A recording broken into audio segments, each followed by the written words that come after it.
goodness you're back. Number 2's become a raging lunatic. Not to worry, kind friend. I could do this all day.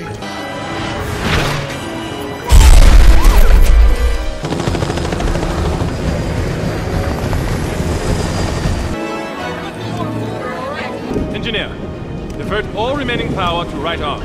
Kamusta kayong lahat? Nandito na naman tayo sa Filipino Chill Recap. At ngayon, pag-uusapan natin ang family, comedy film na tinatawag na Meet Dave.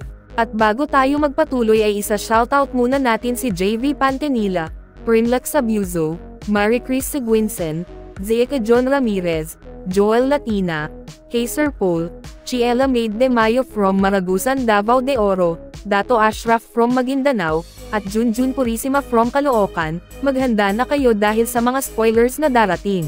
Sa kalagitnaan ng kalawakan, isang hindi kilalang sasakyang pangkalawakan ang bumiyahe papuntang Earth. Pagkatapos dumaan sa atmosphere, dumiretso ito sa bintana ng kwarto ni Josh, isang batang lalaki na nagmamasid sa langit gamit ang kanyang teleskopyo. Nagulat siya pero nakailag sa tamang oras. Tumalbog ang bagay sa paligid ng kwarto hanggang sa tuluyang bumagsak sa loob ng kanyang aquarium. Dahil sa ingay, pumasok ang kanyang ina na si Gina at tinanong kung ano ang nangyari. Ipinaliwanag ni Josh pero hindi siya pinaniwalaan at sinabihan siyang matulog na dahil gabi na. Pagkaalis ng ina, muli niyang tiningnan ang kakaibang bagay. Bigla itong sumipsip ng lahat ng tubig sa aquarium. Lumipas ang 3 buwan at isang napakalaking fireball ang bumagsak sa planeta malapit sa Statue of Liberty. Pero sa halip na meteor, ang bumagsak ay isang nilalang na hugis tao na nakasuot ng puting suit at tie. Bagamat mukha siyang tao, kaya niyang ayusin ang sarili niyang katawan at damit gamit ang advanced na teknolohiya at gumagalaw siya na parang robot. Ilang minuto lang matapos dumating, nagpunta siya sa isang bangka at doon unang nakipag-ugnayan sa mga tao. May isang babaeng ngumiti sa kanya, pero ang ngiti niya ay napaka-awkward at kakaiba. Samantala, sa presinto ng pulis, inutusan ng sergeant ang 2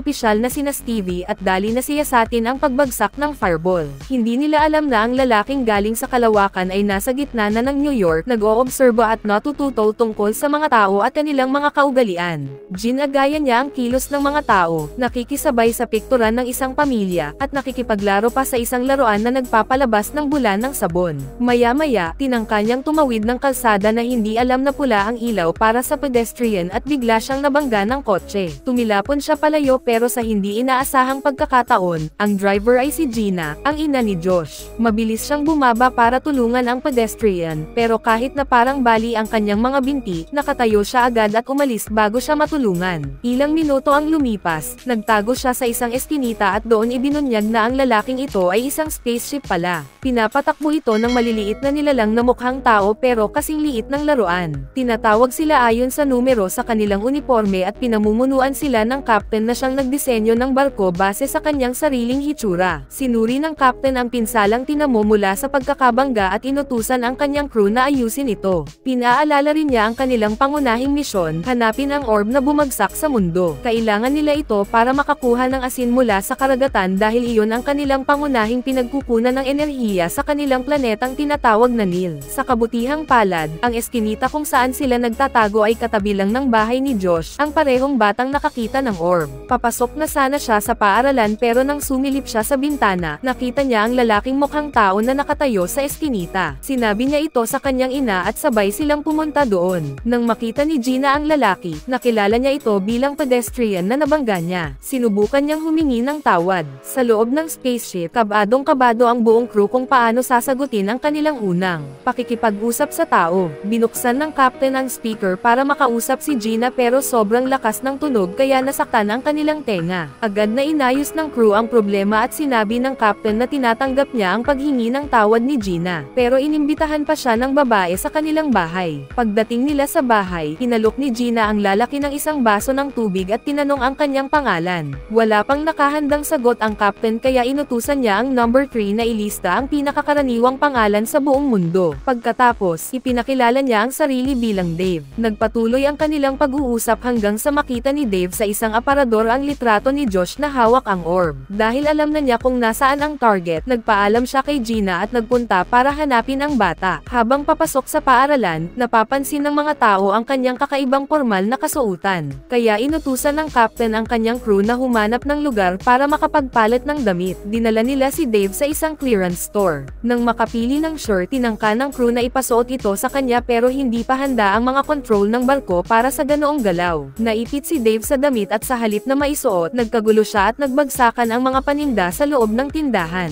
Buti na lang, tinulungan siya ng isang clerk at pinili ang komportableng damit pero hindi pa siya nakakapagbayad. Ginamit ni Dave ang kanyang scanner para kopyahin ang modelo ng pera, at pagpasok niya sa fitting room, nagsimula siyang gumawa ng maraming kopya nito na lumalabas sa kakaibang lugar. Ngayong nakanormal na damit na siya, nagsimulang hanapin ng crew si Josh. Samantala, nilalaro ni Josh ang orb sa paaralan pero biglang inagaw ito ng isang bully. Ilang minuto lang, nahanap ni Dave ang paaralan at pumunta sa classroom ni Josh. Nag-usap silang dalawa at sinabi ni Josh na kinuha ng kaklase niya ang orb pero nakaalis na ito. Nagkasundo sila na habulin ang bully sa tindahan na madalas nitong puntahan pero hindi nila ito nakita. Biglang pumasok ang dalawang armadong magnanakaw at inutusan ang lahat na ibigay ang pera at humiga sa sahig. Sumunod ang lahat maliban kay Dave na nanatiling nakatayo at nakatitig lang sa kanila. Tinutukan siya ng baril ng isa sa mga magnanakaw at dahil dito, galit na galit si number 2 at hiniling sa captain na bigyan sila ng leksyon. Mas lumala pa ang sitwasyon nang subukang suntukin ng isa ang mukha ni Dave. Pero madali niya itong naharang gamit ang isang kamay at itinapon ang lalaki sa tumpok ng mga soft drinks. Itinutok naman ng isa pang magnanakaw ang baril sa mukha ni Dave pero sa isang higpit ng kanyang kamay, naduraj ang dulo ng baril at itinapon niya ito palayo. Sa tako, tumakbo ang mga magnanakaw. Namangha si Josh sa bagong kaibigan kaya inimbitahan niya si Dave na manatili muna sa kanilang bahay habang hinahanap nila ang orb. Hindi sang-ayon si number 2 pero sinabi ng captain na kailangan nila ng gagabay sa paghahanap ng artifact. Kaya pumunta sila sa bahay ng bata at mas lalo pang namangha si Josh nang makita niyang naglalaro ng video game si Dave gamit lang ang isang kamay. Ilang sandali lang, umuwi si Gina at ikinwento ni Josh ang lahat ng nangyari. Nagpasalamat si Gina kay Dave sa pagliligtas sa anak niya at inimbitahan silang maghapunan. Samantala, malapit sa Statue of Liberty, sina Dali at Stevie ay nag-imbestiga pa rin kung saan bumagsak ang fireball. Gumawa sila ng plaster mold at nagulat si Dali nang makita na hugis mukha ng tao ang bumagsak. Hindi pa niya alam na mukha pala iyon ni Dave na sa mga oras na iyon ay kasama ni Gina at Josh na naghahapunan. Pagkatapos kumain, napansin ng crew ang isang larawan na nakasabit sa pader. Tinanong ng captain kung ano iyon at ipinaliwanag ni Gina na iyon ay larawan ng puso at sumisimbolo sa pinakadakilang damdamin ng tao, pag-ibig.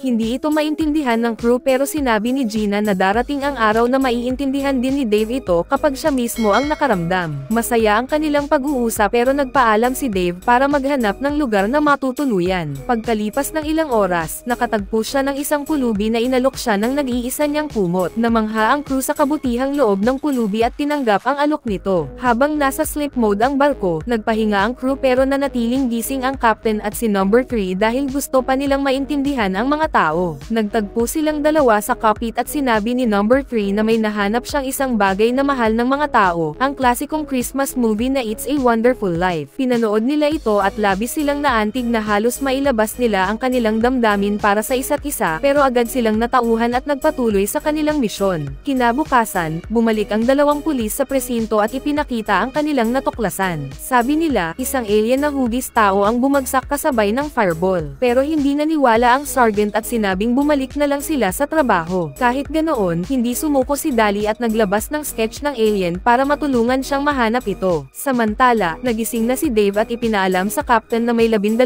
oras na lang ang natitirang enerhiya ng barko. Kaya iniutos niya na ituon ang lahat ng atensyon sa paghahanap ng orb kung hindi ay hindi na sila makakabalik sa kanilang planeta. Pero muling inimbitahan ni Gina at Josh si Dave na sumama sa isa pang gabi ng kasiyahan. Pumayag ang captain at nagpunta sila sa amusement park. Sumali si Dave sa hotdog eating contest at dahil sa kanyang teknolohikal na katawan, naubos niya ang lahat ng hotdog ng mabilis at nanalo pa ng teddy bear na regalo. Sa hiling ni number 3, inutusan ng captain si Dave na ibigay ito kay Gina na labis na natuwa. Nagpatuloy ang masayang gabi pero muling nakita ng bully si Josh sa parke at inesar siya. Humingi si Josh ng orb pero tumanggi ang bata at sinubukang suntukin siya. Biglang dumating si Dave, hinawakan ang braso ng bully at isinabot ito ng patiwarik. Nahulog ang orb mula sa bulsa nito at nakuha na ni Dave ang hinahanap nila. Dahil wala ng problema, maaari na sanang umalis si Dave at ang crew para tapusin ang kanilang misyon. Pero inimbitahan silang magpatuloy sa parke at pumayag ang captain kahit tutol si number 2. Pumunta sila sa isang booth kung saan kailangang tamaan ng bola ang mga bote.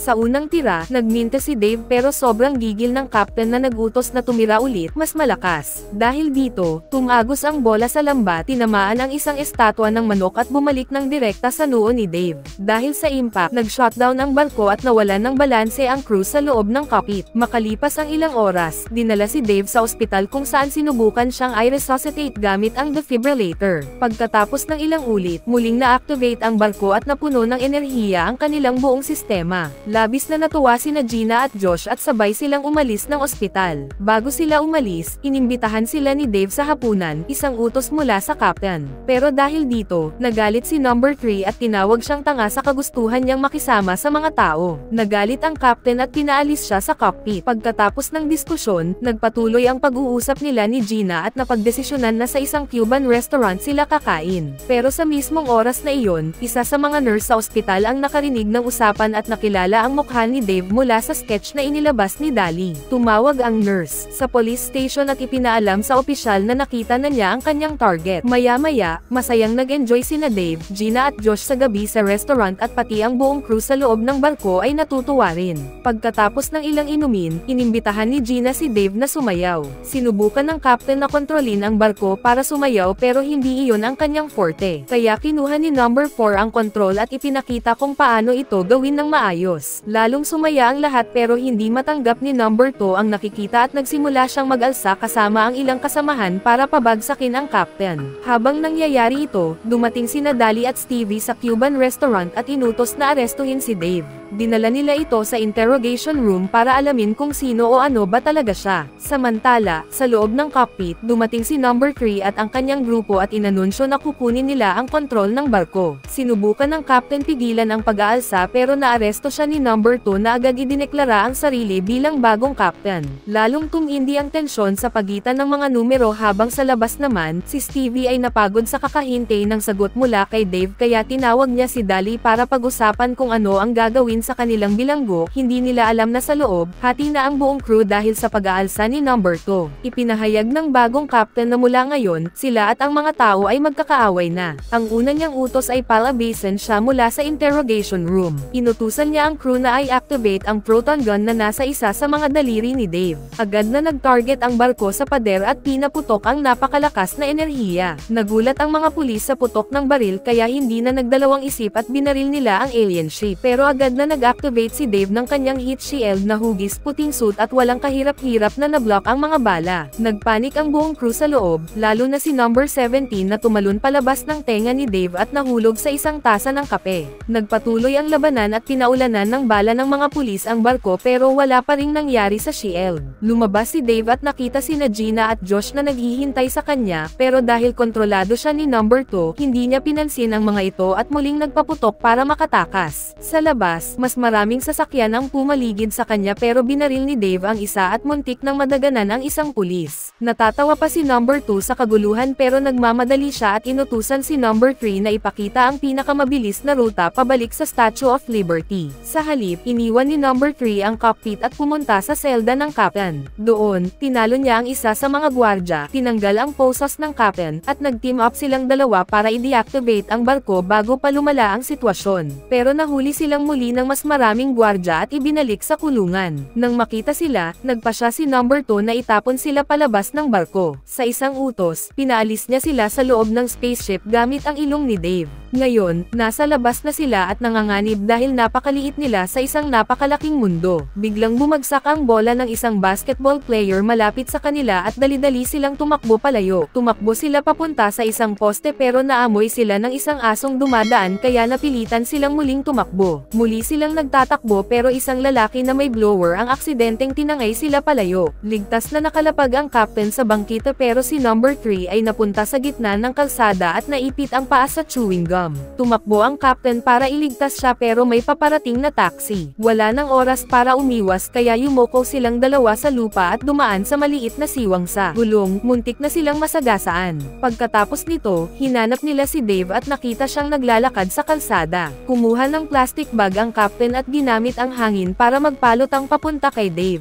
Halos marating na nila ang barko pero nabangga sila ng bus at dumikit sa windshield. Buti na lang dumating ang shuttle at sa tulong ng wiper ay ihagis sila at nakapasok sa barko. Habang umaakyat pa lang sila, inutusan ni number 2 na pabilisin ang barko pero kaunti na lang ang natitirang enerhiya nito. Kaya ginamit ng kontrabida ang lakas ni Dave para agawin ang isang taxi sa gitna ng kalsada at inutusan ang driver na pumunta sa Statue of Liberty. Samantala, sa presinto, humingi ng backup si Stevie habang si Dali naman ay kinuha ang tasang may laman si number 17. Ipinaliwanag ng maliit na alien ang nangyari at nagpa siya ang pulis na tulungan siyang hanapin ang kanyang barko. Malapit lang, sina Gina, Josh at Mark ay nagmaneho para hanapin si Dave dahil natatakot si Josh na nasa panganib ang kanyang kaibigan. Sa wakas, narating ni Dave ang Statue of Liberty, ang lugar kung saan siya unang lumapag sa mundo. Ngayon, kontrolado pa rin ni number 2, balak niyang itapon ang orb sa gitna ng dagat para kunin ang asin mula sa tubig.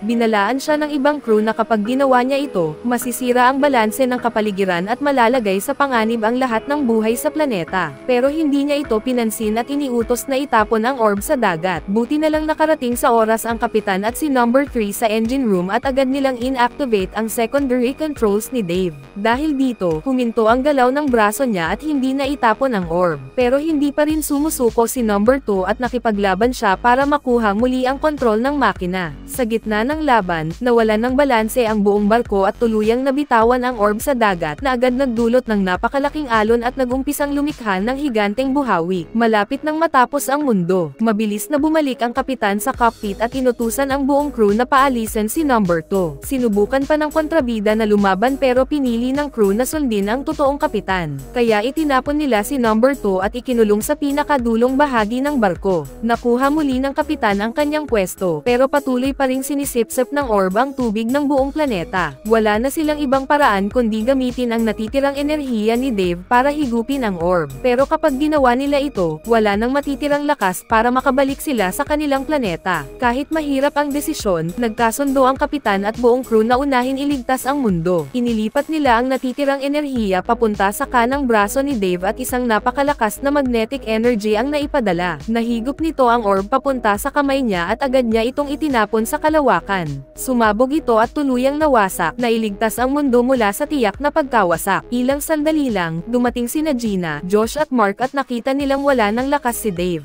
Dumating din sina Dully, number 17 at Stevie na nakatutok pa ang baril sa barko. Dahil wala ng power si Dave, alam nilang kahit isang putok lang ay pwedeng ikasira ng buong barko at crew. Naawa si Josh sa kaibigan at naalala niya ang nangyari sa ospital gamit ang defibrillator. Kinuha niya ang taser ng pulis at ginamit ito kay Dave. Dahil dito, muling bumalik ang buong enerhiya ng barko. Nagsigawan sa tuwa ang crew at sa unang pagkakataon, lumabas ang kapitan sa itaas na hatch, mismong bibig ni Dave, at nakita ang kanilang mga kaibigan ng harapan. Ipinaliwanag niya kung sino sila at bakit sila napunta sa mundo. Nagpasalamat siya kay Josh sa tapang nito at kay Gina sa pagtuturo sa kanya ng kahulugan ng pag-ibig, bagay na natutunan niya kay number 3, handa na silang bumalik sa kanilang planeta. Pero bago iyon, lumabas si number 17 mula sa bulsa ni Dully at hiniling na ibalik siya sa barko. Nang kumpleto na ang crew, pinaandar na ang thrusters ni Dave para lumipad palabas ng mundo. Pero bago sila makaalis, biglang dumating ang FBI at binalot ang buong barko gamit ang isang higanteng lambat. Ilang segundo lang, napapaligiran na sila ng mga ahente. Mabuti na lang nakatakas ang crew gamit ang escape pod na nakatago sa paa ni Dave. Ang paa ay naging rocket at lumipad pabalik sa kanilang planeta, habang sina Gina at Josh ay nakatayo lang at kamakaway ng pamamaalam.